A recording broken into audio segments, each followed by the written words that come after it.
Bupati Bekasi, Ade Kuswara Kunang, menjadi tersangka dalam kasus dugaan suap setelah terjaring dalam operasi tangkap tangan, OTT, yang dilakukan oleh Komisi Pemberantasan Korupsi, KPK.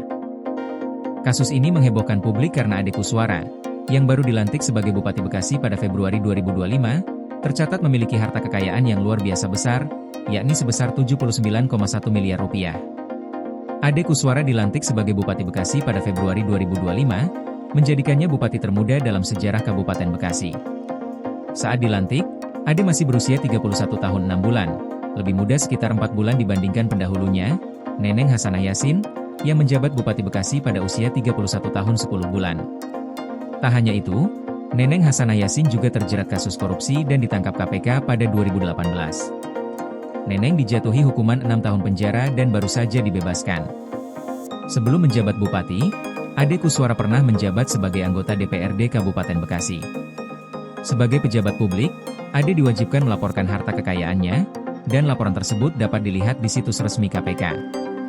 Dalam laporan tersebut, Ade tercatat memiliki 31 bidang tanah yang tersebar di beberapa wilayah, yaitu Bekasi, Karawang, dan Cianjur, dengan total nilai tanah tersebut mencapai 76,5 miliar rupiah.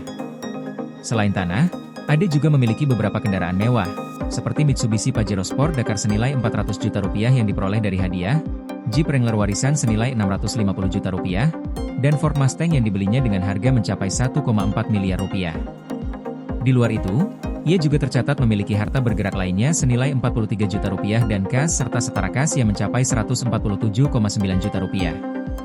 Dengan total kekayaan yang luar biasa besar ini, Ade Kuswara tak memiliki utang, sehingga total harta kekayaannya tercatat mencapai 79.168.051.653 rupiah.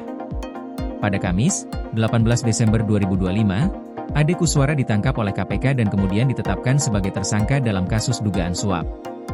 Ade diduga menerima uang sebesar 9,5 miliar rupiah dari seorang kontraktor bernama Sarjan, yang terkait dengan sejumlah proyek yang akan dikerjakan di Kabupaten Bekasi. KPK juga menetapkan Sarjan dan ayah Ade, HM Kunang, sebagai tersangka dalam kasus ini. Menurut PLT Deputi Penindakan dan Eksekusi KPK, Asep Guntur Rahayu, proyek yang dijanjikan tersebut rencananya baru akan digarap pada tahun 2026, namun uang muka senilai 9,5 miliar rupiah sudah diminta oleh Ade.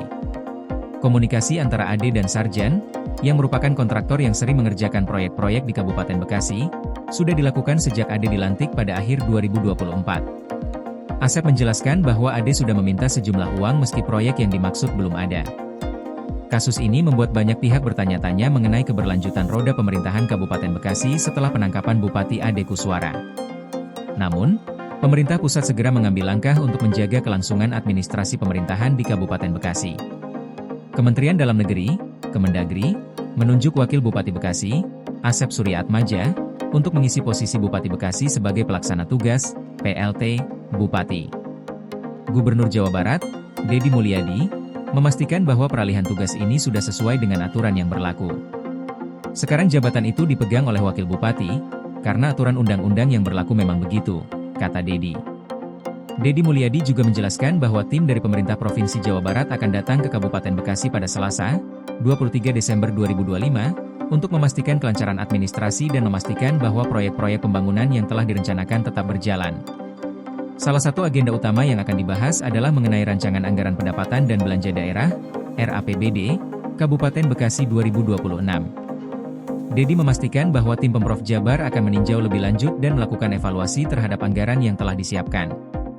Ada beberapa aspek administrasi keuangan yang akan segera kami benahi, tambahnya.